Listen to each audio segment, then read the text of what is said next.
Consent हा शब्द ऐकल्यानंतर कायम फिजिकल हाच शब्द पहिले डोळ्यासमोर येतो, पण त्या व्यतिरिक्त पण कुठले कन्सेंट असतात? अकॉर्डिंग टू यू कुठली मुलं मुलींना आवडतात आणि कुठली मुलं मुलींना अजिबात आवडतात? एक शब्द ऐकायला मिळतो आजकाल, टॉक्सिक रिलेशनशिप.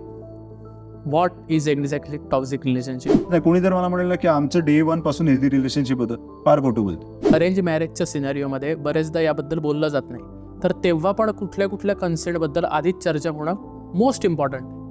फिजिकल रिलेशनचा जो कॉन्सेंट आहे सर, तर तो न घेण्याचे काय काय वाईट परिणाम आहेत? एक एक्झाम्पल द्यायचं म्हटलं तर one of my friend who inspired me for my second book, तिसरीतली मुलगी होती. सख्या मावशीच्या मिस्टराने तिच्याबरोबर हा इन्सिडेंट केला.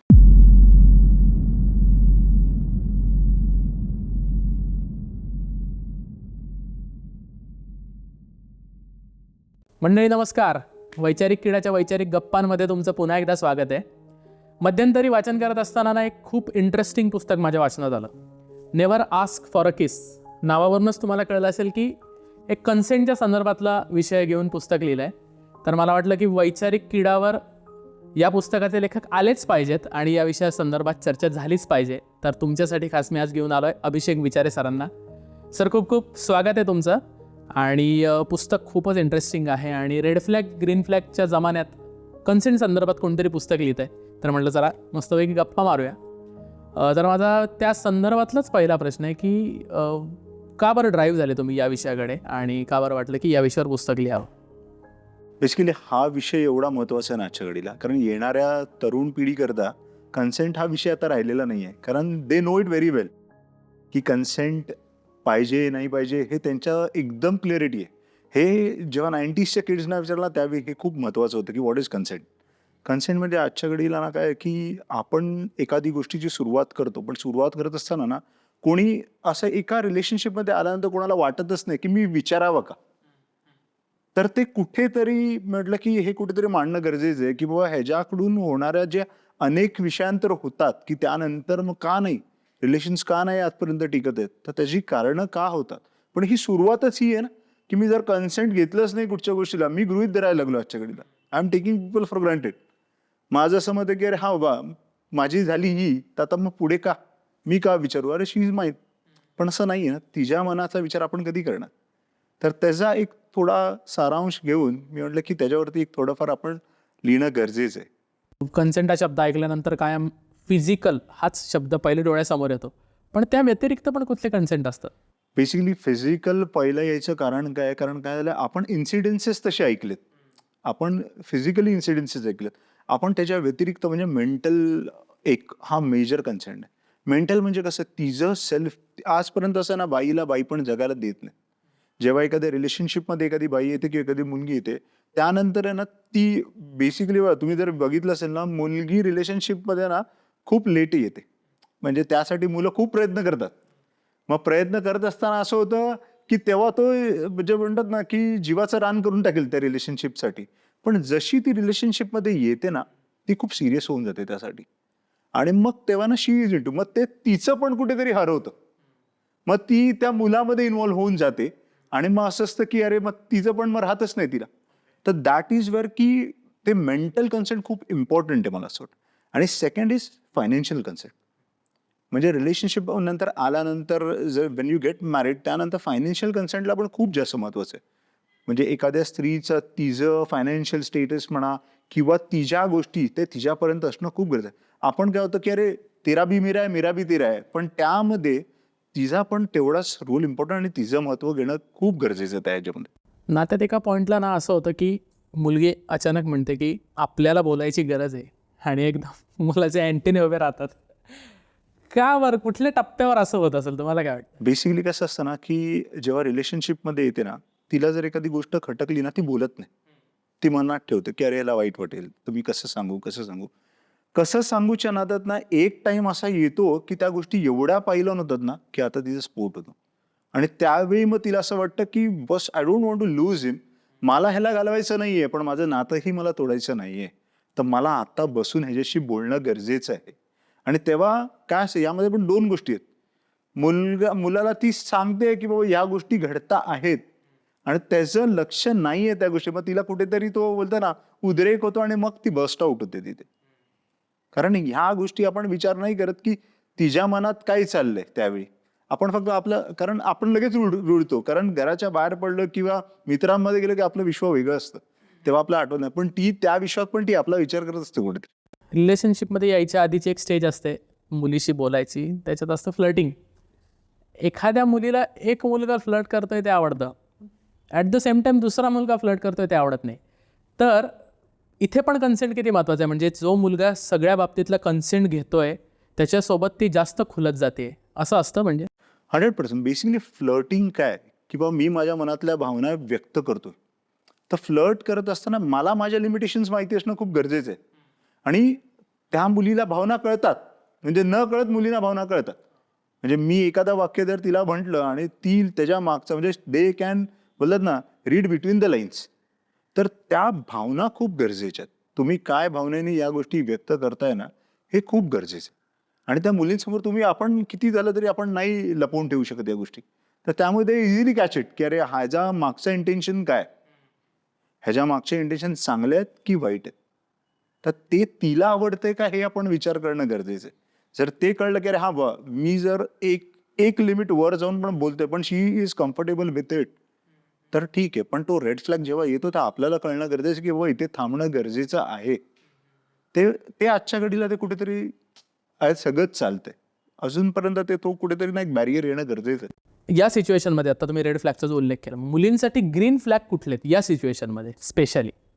बेसिकली ना, मुलींच्या क्रायटेरियाज खूप क्लिअर आहेत. म्हणजे त्यांना कोण आवडतं, कुठच्या मुलांबरोबर आवडतं. आता फॉर एक्झाम्पल जर तुम्ही म्हणायचं म्हटलं या विषयामध्ये, त्यांनी एक ना बॅरोमीटर सेट केलेला असतो. एखादा मित्र जर त्यांचा खास असेल आणि त्यांनाही तो आवडत असेल ना, तर त्याचे इंट्युशन्स ते आधीच देतात. मग त्यावेळी कंटिन्युअस तुम्हाला मेसेज येणं तिच्याकडून, तिच्याकडून कॉल येणं. मग red flag, this are your green flags. म्हणजे तुम्हाला कळतंय की मी जर एक मेसेज okay, टाकतो हा. तर तिथून 2 येत आहेत. पण जर मला कळतंय मी 10 टाकते तरी ती एक पण रिप्लाय देत नाही, म्हणजे that is our red flag. Okay. म्हणजे इथे कुठेतरी आपण थांबणं गरजेचं आहे. म्हणजे तिला आपण फोर्सफुली त्या गोष्टीमध्ये आणणं हे चुकीचं आहे. कारण आज एक खूप क्लिअर आहे, म्हणजे मुली मित्रासोबत आणि त्यांच्या बॉयफ्रेंडसोबत पण त्यांची पॅरामीटर्स खूप क्लिअर आहेत. ती ओपन आहे, ती खूप बोल्ड आहे, ह्याचा अर्थ शी इज नॉट इझिली अवेलेबल. हे समजणं गरजेचं आहे. सर, अकॉर्डिंग टू यू कुठली मुलं मुलींना आवडतात आणि कुठली मुलं मुलींना अजिबात आवडत नाही? ऍक्च्युली कसं ना, मी जर ह्या सगळ्याला बघितलं तर मी 3 पॅरामीटर्समध्ये डिवाइड करतो. म्हणजे बेसिकली सर्वात मेन इम्पॉर्टंट इज की जेन्युनिटी. तो मुलगा जेन्युइन आहे का? जेन्युइन म्हणजे काय? आता म्हणणार की अरे पूर्ण वेळ चांगला राहून संत राहून, ही जेन्युनिटी नाही. तो माझ्यापेक्षा जास्त, म्हणजे माझ्या समोर असताना, तो मी नसताना इतर लोकांशी कसा वागतो, हे खूप महत्वाचं आहे. दिस इज द फर्स्ट पॅरामीटर मुली बघतात.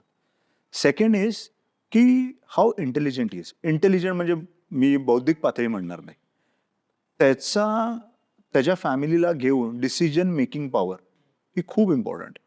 म्हणजे त्या मुलीला वाटतं की अरे हा येणाऱ्या काळामध्ये आपल्या फॅमिलीला सिक्युअर करू शकतो का? कारण जे निर्णय आपण घेतो ना, त्या निर्णयावरती सगळ्या गोष्टी ठरलेल्या असतात. आणि थर्ड इम्पॉर्टंट इज पर्पस. मला असं वाटतं की प्रत्येकाच्या लाईफमध्ये काहीतरी पर्पज असतं. You are setting here, there is a purpose. तर तसंच ती मुलगी ती बघते की अरे याच्या आयुष्याला काही पर्पज आहे का? नाहीतर मुलींना बिलकुल इंटरेस्ट नाही. म्हणजे या 3 पॅरामीटर्सना ते खूप जज करतात. रिलेशनशिप असेल, म्हणजे लव्ह मॅरेज जर करणार असतील तर या गोष्टी होतात डिस्कस. पण अरेंज मॅरेजच्या सिनारिओमध्ये बरेचदा याबद्दल बोललं जात नाही. तर तेव्हा पण कुठल्या कुठल्या कन्सेंटबद्दल आधीच चर्चा होणं मोस्ट इम्पॉर्टंट. सी, अरेंज मॅरेजमध्ये ना कन्सेंटपेक्षा ना बऱ्याचशा इतर गोष्टी पण खूप सांगणं गरजेचं असतं, डिस्कस करणं गरजेचं असतं. मेजरली आय वुड से ना फॅमिली. तुमचं फॅमिली बॅकग्राऊंड आपण डिस्कस करणं खूप गरजेचं. आज मी आहे, जर माझा भाऊ आहे, माझी बहीण आहे, तर त्यांची पण हिस्ट्री आपण सांगणं गरजेचं आहे. कारण आता येणाऱ्या पिढीमध्ये असं झालंय ना की बाबा मुलगी घरात येते पण तिला माहितीच नाही की अरे हिचा भाऊ आहे, ही हॅज बीन डिवोर्स, त्याचं आपल्या रिलेशनशी काही संबंध नाही. पण मग तेव्हा तिला असं कुठेतरी वाटतं अरे माझ्यापासून या लोकांनी काहीतरी लपवून ठेवलं. तर ती भावना त्यावेळी येऊ नये म्हणून हे आधीच क्लिअर. कारण मुलाच्या पास्ट बद्दल ना मुलगी विसरून जाते, कारण तिला माहिती आहे हा माझा प्रेझेंट आणि फ्युचर आहे. अनलेस अँटिल तुम्ही ते पास्ट परत आणत नाही तोपर्यंत. पण तुम्हाला इतर गोष्टी पण, कारण तिला त्यावेळी असं वाटतं की हा मला या गोष्टी माहिती आहेत, कारण तुला यायच्या आधीच मी तुला घरातलं सदस्य बनवलंय. म्हणून या गोष्टी डिस्कस करणं खूप जास्त महत्वाचं आहे. तिला जर तुम्ही आधी नाही सांगितलं आणि ही गोष्ट नंतर जर कळली ना ती एक्सेप्ट करून घेते. पण I would prefer you should be open book. म्हणजे बाबा माझं हे असं असं आहे, हे या गोष्टी आहेत आणि it should be pretty open. मग त्या बी तुम्हाला लपवा-लपवी किंवा ह्या गोष्टी करायची गरज नाही. कारण काय होतं ना, माणसाने किती जेव्हा जेव्हा आपण खोटं बोलतो ना, आपण विसरतो काय खोटं बोललो. मग ते कुठे ना कुठेतरी जाऊन ते ओपन अप होतं आणि मग ते राहून जातं त्या गोष्टी. आणि मग मग एक गोष्टी बाहेर पडतात आणि मग त्यांच्या गोष्टी म्हणजे स्त्रियांच्या डोक्यात ना त्या गोष्टी पाईल ऑन होतात. अरे हां, तू मागच्या वेळी पण हे खोटं बोललेलास, ती ही गोष्ट मला सांगितली नाही आणि मग ते जंबल लपतं. मग काही काही नाती अशी असतात सर, सुरुवातीला सगळं खरं खरं पण डिस्कस झालेलं असतं, सगळ्या बाबतीतला कन्सेंट पण असतो, पण पुढे जाऊन आहे ना काही वाद होतात आणि मग ते नातं तुटायला लागतं. असं का बरं होतं? बरीच कारणं असू शकतात त्या गोष्टीला. म्हणजे फक्त मी म्हणेन आज मी कन्सेंट घेतलाय किंवा आय एम व्हेरी क्लिअर, मी मागच्या गोष्टी सांगितल्या म्हणून माझं नातं शेवटपर्यंत टिकणार असं नाही. नाती टिकवायला मल्टिपल फॅक्टर्स आहेत. म्हणजे फक्त तुम्ही असं म्हणणार की मी कन्सेंट घेतोय किंवा माझी क्लॅरिटी आहे म्हणून ती माझ्याबरोबर नाही. तिच्या मनात आजच्या घडीला काय भावना चालू आहेत हे समजणं गरजेचं आहे. आपण तिला जर आपल्याबरोबर घेऊन नाही, कारण कसं असतं ना, जेव्हा आपण जन्माला येतो म्हणजे डेफिनेटली आई वडील आपल्याबरोबर त्यावेळी असतात, पण जेव्हा आपण जातो ना, बायकोही आपल्याबरोबर असते. तर त्या फॅक्टरमध्ये मग आपण तिला तो एक प्रत्येकाच्या लाईफमध्ये तो येतो पॅच की बाबा आधी आई वडील असतात, मग मित्र महत्वाचे होतात, मग मैत्रीण महत्वाची होते आणि मग बायको. म्हणजे तो आपण टाइम देतोच. म्हणजे कोणीही किती म्हटलं तरी तो तसाच पॅरामीटर फिरतो. तर त्यामुळे कसं त्या टाइम स्पॅनमध्ये तिला ते समजून मग तिला काय वाटतंय आणि मग त्या पॅटर्नमध्ये आपण जर गोष्टी घडल्या ना तर खूप खूप वेगळं लाईफ. कन्सेंटचा मराठीत अर्थ होतो संमती. प्रत्येकच गोष्टीत जर आपण समोरच्याचा कन्सेंट घेत राहिलं तर बोर नाही होणार. म्हणजे प्रत्येकच गोष्टीत काय घ्यायची संमती? नाही, प्रत्येक गोष्टीत घ्यायची पण गरज नाही. म्हणजे एक टाइम स्पॅन असा गेला ना तेव्हा संमती गरज आहे. फक्त आको इशारो में बातें होती. तेव्हा कळून जातं आपल्याला अरे तिला हे आवडलंय की नाही आवडलंय. मग पुढे जायचं की नाही हे तेव्हा ठरवणं गरजेचं आहे. सर, स्पेसिफिकली फिजिकल रिलेशनशिपसाठीचा कन्सेंट नात्यात किती मॅटर करतो? फिजिकल फक्त फिजिकल नाही, any type of consent in relationship is very much important. But हां, definitely physical is more important. कारण कसं असतं तेव्हा त्या बाईच्या आत्मीयतेचा प्रश्न असतो. म्हणजे तो एक सेल्फ इस्टीमचा प्रश्न असतो. तुम्ही एखादी गोष्ट तिला न विचारून करणं म्हणजे हे एथिक्सच्या एक्झॅक्टली अपोजिट आहे. म्हणजे इनडायरेक्टली हे एकदम बोलणं माझं टोकाचं होऊन जाईल, but it would be similar to rape. म्हणजे एखाद्या स्त्रीला फिजिकली तुम्ही न विचारता जर तिला जोर जबरदस्तीने कुठची गोष्ट करताय, दॅट इज इक्वल टू ह्याचा कोणी विचार नाही करत किंवा तिच्या मनावरती त्यावेळी काय चाललं. त्या काही सेकंड्स किंवा काही मिनिट्ससाठी आपण हे सगळे बाण विसरून जातो. पण असं होतं ना सर कधी कधी की नातं टिकवायचं आहे म्हणून ती मुकाटपणे सहन करत राहते किंवा देऊन टाकते कन्सेंट इच्छा नसताना पण. आय वुड से येस, पण ना आता ह्याचं प्रमाण कमी झालंय. अर्लियर हो असं व्हायचं की फोर्सफुली बऱ्याचशा स्त्रिया या गोष्टीसाठी जायच्या की बाबा नातं टिकवायचंय, आईबाबांच्या इज्जतीचा प्रश्न आहे, सोसायटीचा विचार करून ते लोक या गोष्टी करायच्या. पण आता क्लॅरिटी एकदम आहे मुलींना. त्यांना माहिती आहे नो मीन्स नो. आणि मी बोलतोय this is my first line of my book. म्हणजे चॅप्टर 1 नो मीन्स नो. कारण हे येणाऱ्या पिढीला कळणं गरजेचं आहे, स्पेशली मुलांना. म्हणजे मी मुलगा आणि मुलगी असं काही डिफरन्शिएट नाही करत आहे, पण इकडे ह्या बॅरोमीटरमध्ये त्यांना कळणं हे गरजेचं आहे की नो मीन्स नो. कुठे थांबायचं हे तो आपल्याला माहिती पाहिजे. जेनझीचा जमाना सुरू आहे सर, आपण दोघं मिलेनियल्स कॅटेगरीमध्ये येत असो. तरी इतके टाईप्स ऑफ रिलेशनशिप झालेत ना आजकाल. कुठले कुठले आहेत तुम्ही ऐकलेले? इंटरेस्टिंग. आता मी तर एक हे ऐकलं तर फ्रेंड्स विथ बेनिफिट्स हा मला एक नवीनच कन्सेप्ट होता. माझ्याकडे बरेच जेनझीवाले भरपूर मित्र आहेत माझे. आणि त्यावेळी असं होतं की मी ॲक्च्युली जसं म्हणलं की मिलेनियल्समध्ये आपण पडतो, त्यामुळे त्यांचे एक हे कॅरेक्टर माझ्यासाठी तर नवीन आहे. म्हटलं अरे ये कैसे हो सकता है? आता होत आहे.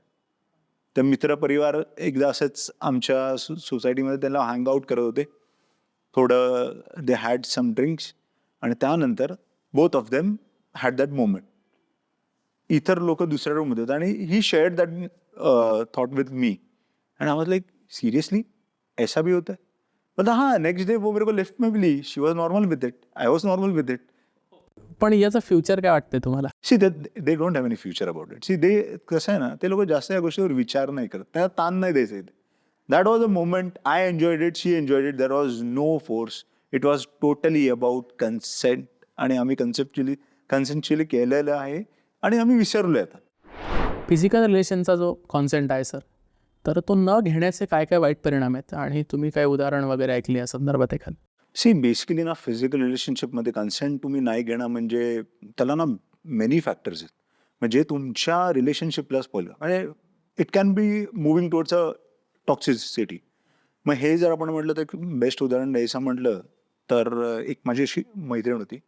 आता आय वुडंट से की रिलेशनशिप पण कन्सेंट फिजिकल कन्सेंट मग तो कोणाबरोबरही असू शकतो. म्हणजे मी असं नाही म्हणणार की ते रिलेशनशिपमध्ये एका लहान मुलीला जर एखाद्या पुरुषाने एक इनप्रॉपरेट वेमध्ये जर तिला हात लावला किंवा जे म्हणतो आपण ज्या चुकीच्या गोष्टी त्या घडल्या तिच्यावर without her consent that is also wrong.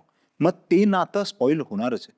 एक एक्झाम्पल द्यायचं म्हटलं तर one of my friend who inspired me for my second book तर ॲक्च्युली तिच्याबरोबर ती घटना घडलेली. तिसरीतली मुलगी होती. हो. सख्या मावशीच्या मिस्टरांनी तिच्याबरोबर हा इन्सिडेंट केला.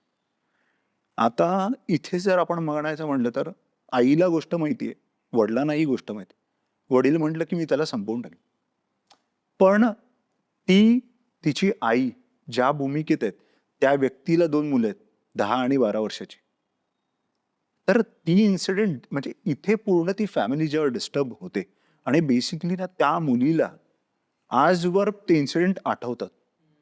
नाव she is married, she is happily married, तिला मुलं बिलं सगळं एकदम व्यवस्थित आहे. पण कसं असतं ना ही एक छाप त्या मुलीवर त्या आयुष्यभर राहिली. म्हणजे हे छोटी छोटी अशी उदाहरणं भरपूर आहेत की जिथे कन्सेंट म्हणजे मी असं म्हणणार नाही की तुम्ही रिलेशनशिपमध्ये मग तिथेच फक्त कन्सेंट हे जेव्हा तुम्ही एखाद्या स्त्रीबरोबर आहात तर प्रत्येक ठिकाणी येणं गरजेचं आहे. यू कांट डिनाय इट की म्हणजे मग कोणी असो. आज माझी चांगली मैत्रीण आहे, मी तिला पाठीवरती थाप जरी देतोय, मला माहिती पाहिजे तिला ती गोष्ट आवडते की नाही आवडत आणि माझे इंटेन्शन्स त्यावेळी खूप क्लिअर असणं गरजेचं. आज माझी लहान मोठी बहीण आहे, आपण त्यांच्यावर वागताना त्यावेळी पण जर त्यांच्या त्या गोष्टींमध्ये कन्सेंट खूप गरज. बेसिकली ना या कन्सेंटच्या ह्याच्यामध्ये मी एकच म्हणेन की यामध्ये फक्त मुलांची किंवा मुलीची चूक नाहीये. ह्याला थोडंफार आहे ना समाज पण मॅटर करतो.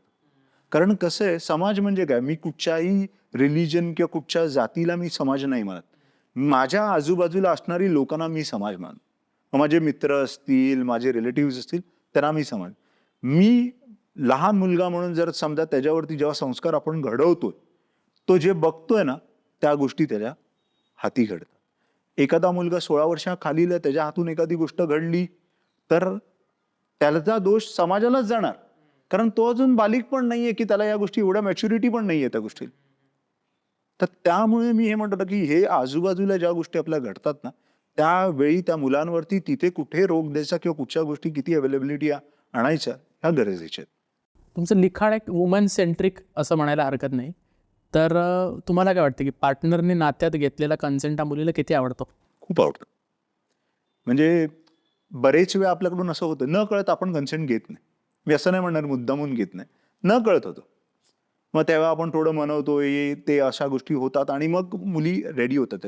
पण ना तिथे कुठेतरी आपण एक तो विचार करणं गरजेचं असतो की तिच्या विचारांचं.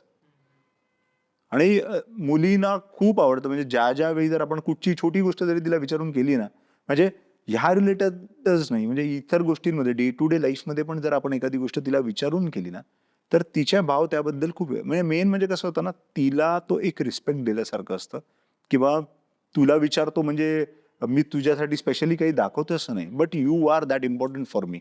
हे खूप गरजेचं आहे. म्हणजे एक स्पेशल असल्याची भावना 100%, समोरच्याच्या मनात. 100%. एक शब्द ऐकायला मिळतो आजकाल, toxic relationship. What is exactly toxic relationship? Toxic relationship जर मी बघितलं तर it is like a one sided relationship. म्हणजे एक जण तुम्हाला फोर्स करतोय प्रत्येक गोष्टीमध्ये आणि you are just blindly following it. मग ते कोणी असू शकतो, मुलगा असू शकतो, मुलगी असू शकते. एखाद्या माणसाला जेव्हा आपण आपल्या गोष्टी मांडू नाही शकत आहे म्हणजे it should be both the side. आज आपण दोघं बसलो, it is give and take.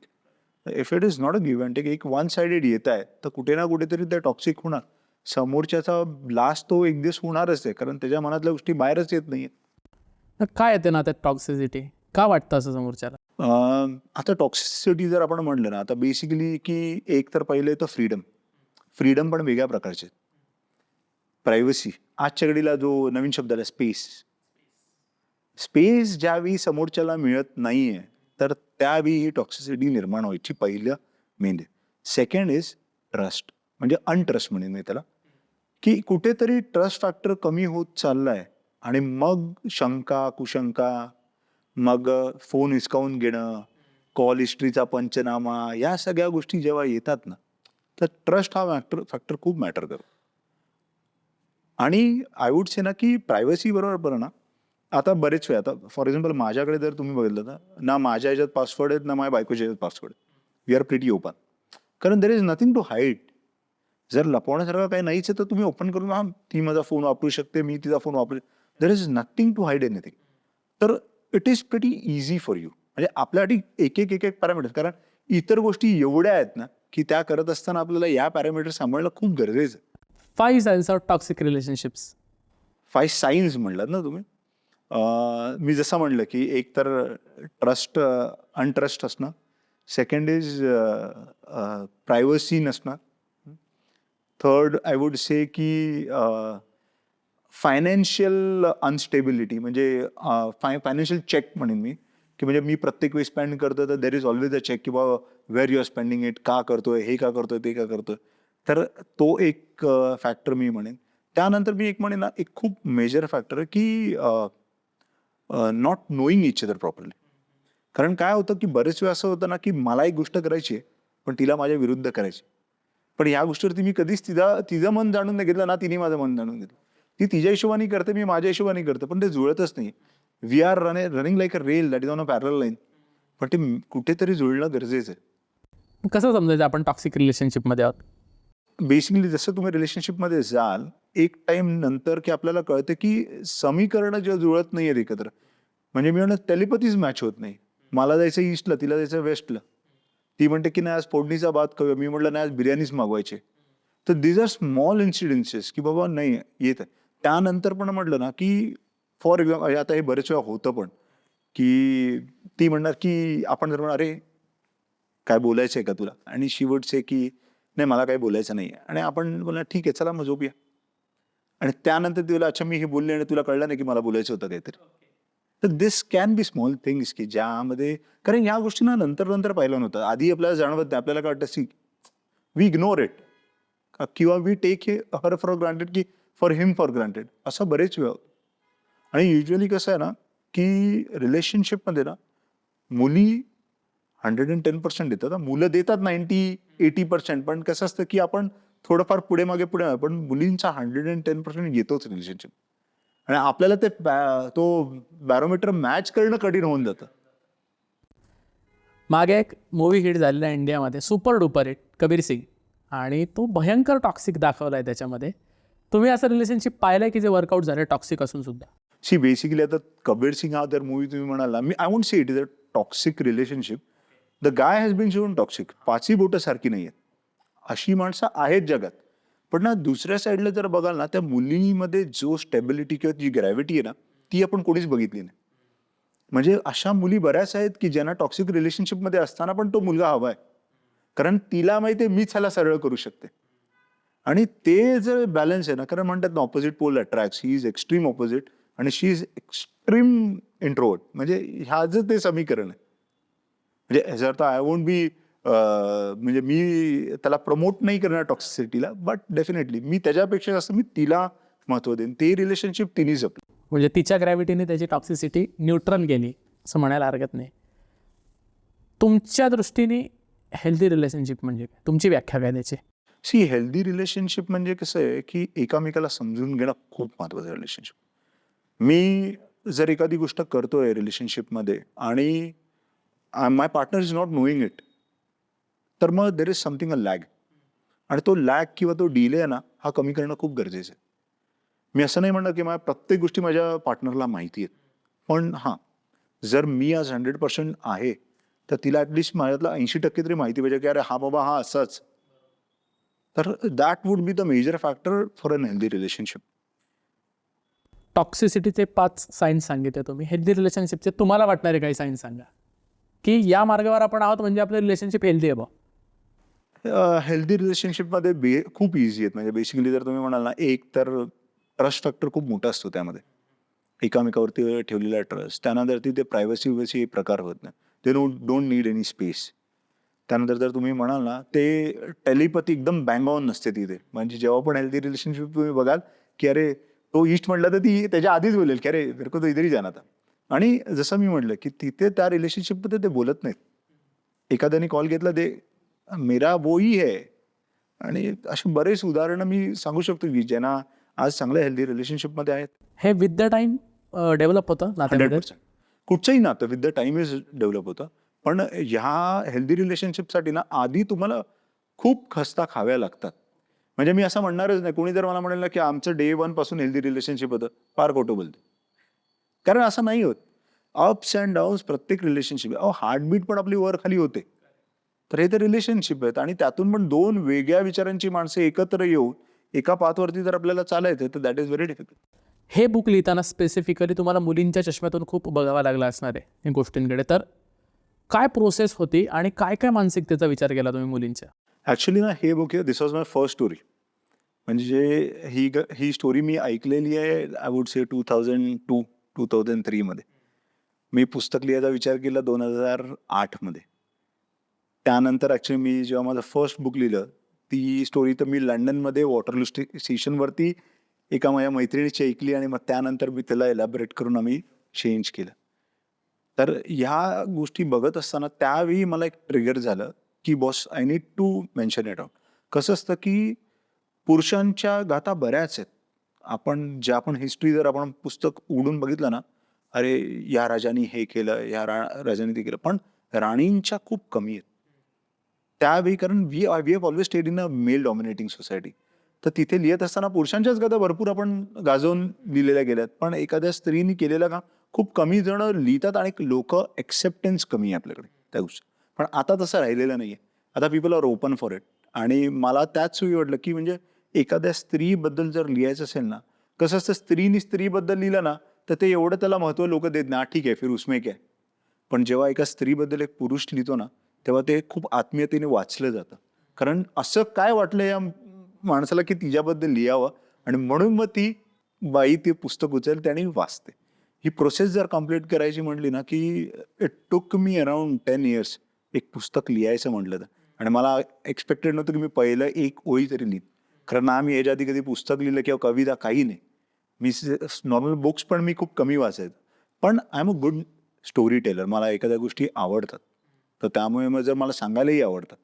तर त्या पद्धतीने मग मी म्हटलं, की नाही हे कुठेतरी आपण लिहिलं पाहिजे आणि मग त्याची सुरुवात आम्ही केली. First book it got into best seller. Luckily मी असं म्हणेन, की लोकांना आवडलं आणि मग त्यांनी एक प्रेरणा दिली, की बाबा दुसरं पुस्तक लिहिणं गरजेचं आहे. दुसरं पुस्तक लिहिताना आता कसं, की पहिल्या पुस्तकामध्ये पण मी वुमन सेंट्रिक होतं, तर तेव्हा मला असं वाटलेलं, अरे परत दुसरं लिहिलं तर लोकं असं. पण ती स्टोरी आहे जी मला इन्स्पायर करते. ती ती स्त्री आहे जी मला इन्स्पायर करते. आणि म्हणून मला असं वाटलं, की नाही तिच्याबद्दल हे लिहिणं गरजेचंच आहे.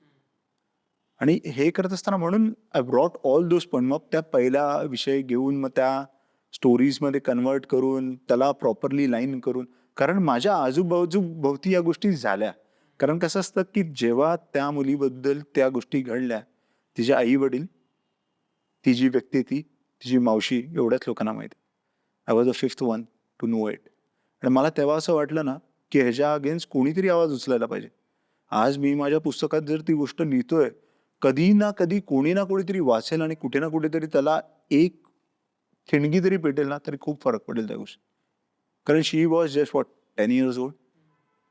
म्हणजे ज्या वर्षात आत्ताच्या मुलांना मी म्हणेन ना, की iPad पासून वेळ नाहीये. त्यावेळी त्या मुलीवर ती घटना घडली आणि ते जर बॅगेज ती आत्तापर्यंत कॅरी ऑन करते. आणि मग त्याला कसं होतं ना, त्याचं सफरर इतर लोकं पण होतात ना. म्हणजे इनडायरेक्टली तिच्या रिलेशनशिपमध्ये येणारे प्रत्येक माणूस एका पुरुषाला आपल्याला हात लावायला देणं पण तिला ते ट्रिगर करतं. मी तसं त्या पुस्तकामध्ये आम्ही लिहिलंय. म्हणजे जेव्हा कारण कसं होतं तो इन्सिडेंट असा घडला, की ती घरी एकटीच होती. ते होते तिथे आणि तिने एक एक वस्तू उचलली आणि त्यावेळी ती घटना घडली. ती ज्या-ज्यावेळी ती वस्तू उचलायची त्या-त्यावेळी तिला ते आठवायचं. तरी ह्या गोष्टी म्हणजे आपल्याला खूप ईझी वाटतात, की आता जर मी म्हटलं तर इट वुड फील नरेटिव्ह, पण त्या भावना काय होत्या त्यावेळी ह्या कळणं खूप गरजेचं आहे. हे लिहित असताना तुमचे पॅट्रियार्कल माइंडसेटचे स्टिरियोटाइप्स काय काय ब्रेक झाले? सी माय फर्स्ट बुक, तिथे the father of the child was a gay, आणि there is nothing wrong in being gay, म्हणजे इट्स अ लवली रिलेशनशिप. तर मी फक्त ते मांडण्याचा प्रयत्न केला त्यामध्ये. फक्त काय आहे ना, की त्या गोष्टी होत असताना तिथे जी माझी वुमन सेंट्रिक जी अनुपमा म्हणून माझं जे कॅरेक्टर होतं, तिने जे लाईफमध्ये फेस केलं ना, फक्त तिच्याबरोबर एकच गोष्ट चुकीची घडली त्या त्या कॅरेक्टर बरोबर किंवा त्या मुलीबरोबर, जी जी जी स्टोरी होती. लग्नाच्या आधी तिला ती गोष्ट सांगण्यात नाही आली. जसा मगाशी आपला विषय होता की बाबा कुठच्या कुठच्या गोष्टी सांगणं गरजेचं आहे. तर सेक्शुअल प्रेफरन्सेस हे day one you should be very clear. If you are a gay you should say I am gay. If you are a bisexual you should say I am a bisexual. There is nothing harm in it. चुकीचं काहीच नाहीये. पुढे जाऊन नातं spoil होण्यापेक्षा Yes, आधी सांगणं yes. गरजेचं आहे. पण आता मी पण याच्या संदर्भात वाचत होतो की 18% नाती आजकाल डिवोर्स याच्यामुळेच होत आहेत की सेक्शुअल प्रेफरन्सेस लग्नानंतर कळतोय, आधी माहितीच नाहीये, आणि मग त्याच्यामधनं होणारे वाद, 2 फॅमिलीज डिस्ट्रॉय होतात. कारण काय होतं ना, आता कन्झर्वेटिव्ह फॅमिलीमध्ये वाढणारी लोक आपण, तर त्यामुळे कसं होतं, आपण हा विचार करतो की अरे सोसायटी काय विचार कर, कारण कोणाला आई बाबांना कळलं तर ते काय विचार करणार, किंवा पण त्याच्या आधी आपण एका मुलीचा लाईफ स्पॉइल करतोय ह्याचा आपण नाही विचार करताय. कारण ती मुलगी जेव्हा मला वॉटरलू स्टेशनवरती सांगत होती, तिने जस्ट तिच्या नवऱ्याचं घर सोडून आलेली. तिला 6 महिन्या अगोदर, म्हणजे लग्न झालं त्याच्या दुसऱ्या दिवशी त्याने पत्र लिहिलं. ही रिअल स्टोरी आहे तिची. आणि तिने सांगितलं की आम्ही गे, म्हणजे लग्नाच्या नेक्स्ट डे मुलीचे वडील एक्सपायर झालेले, आईला कॅन्सर होता, अजून एक लहान मुलगी बहीण लग्नाची होती. त्या विचारापोटी तिला असं वाटलं की हे वैचारिक असू शकतं, म्हणून शी सॉट लाईक की मी थोडं पुशिंग करेन रिलेशनशिपमध्ये तर हा चेंज होईल. तिला ह्याचा अंदाज नाही आला की this is genetic. She got married. ती तसंच त्या बॅगेज बरोबर ती लंडनला आली. तिने त्या विचारांबरोबर तिने त्याला सांगितलं आपण एक प्रयत्न करूया. 6 महिने ट्राय केलं. 7th मंथला she caught him red handed with his partner, आणि त्या दिवशी तिने घर सोडलं. आणि त्याच वेळी ती म्हणजे ब्रिस्टलला जात होती तिथून, आणि मी वॉटरलू स्टेशनला होतो, आणि तेव्हा जस्ट आम्ही, कारण माझी आणि तिची भेट 6 महिन्याची, 6 महिन्या अगोदरच आम्ही भेटलेलो. आम्ही का लंडनला खूप छोटे कम्युनिटीज आहेत, तर त्यामुळे आम्ही एका मराठा मंडळाच्या कार्यक्रमात भेटलेलो, आणि तिचा नवरा हा माझा स्कूलमेट. आणि त्यामुळे माझी एकदम जवळीक झाली की अरे माझ्याच इथे राहणारा माझा सिनियर, अरे वाव. आणि अशी सुरुवात झाली, आणि which ended into a very चुकीच्या, म्हणतात ना की तिच्या, मग त्या भावना मला खूप तेव्हा वाटलं की अरे हे कुठेतरी चुकतंय. म्हणून मग ते म्हटलं की हे आपण लिहिणं गरजेचं. आता जो सेक्शुअल प्रेफरन्सचा तुम्ही विषय टच केला ना, तर याचं किती महत्त्व आहे सर, आणि का बरं गरजेचं आहे हे आधी माहिती असणं पार्टनरला? सी, सेक्शुअल प्रेफरन्स खूप खूप इम्पॉर्टंट आहे याच्याकडे. कारण काय होतं, आपण समाजाच्या प्रेशरमध्ये ना आपण ते प्रेफरन्सेस ओपनच नाही करत, कारण अजून आपल्याकडे तेवढं ॲक्सेप्टन्स नाही आहे त्या गोष्टीला. पण येणाऱ्या काळामध्ये तेही होणार ओपन. सी, कारण आज असं आहे की प्रत्येक जण शेवटी हाच विचार करतो, मला काय वाटतं, आणि जर मला काय वाटतं ते मी लोकांना सांगणार नाही तर त्या वाटण्याला काही उपयोग नाही. कारण मला जे वाटतं ते मला लोकांपर्यंत जोपर्यंत मी स्पष्टपणे मांडणार नाही की दिस आर माय प्रेफरन्सेस, आणि I am very clear to it, it's fine. ती प्रेफरन्सेस मी जोपर्यंत कोणाला फोर्सफुली लादत नाही कोणावरती, तोपर्यंत काहीच प्रॉब्लेम, कोणालाच तो प्रॉब्लेम नसावा.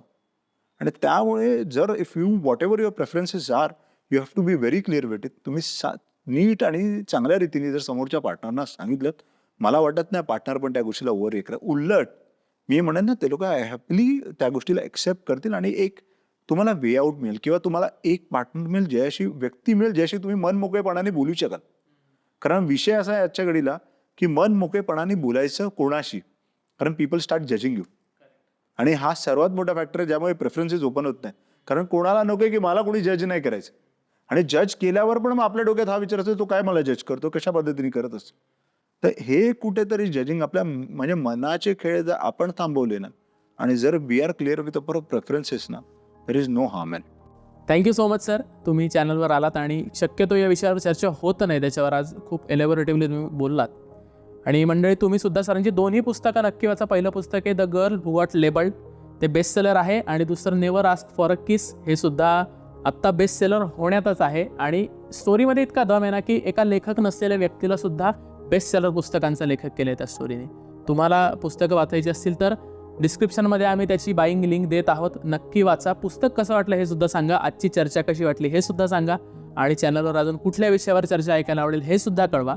चॅनलला सबस्क्राईब करा, व्हिडिओला लाईक करा, आपल्या मित्रांसोबत शेअर करा. भेटूया वैचारिक गप्पांच्या पुढच्या भागामध्ये. Thank you so much.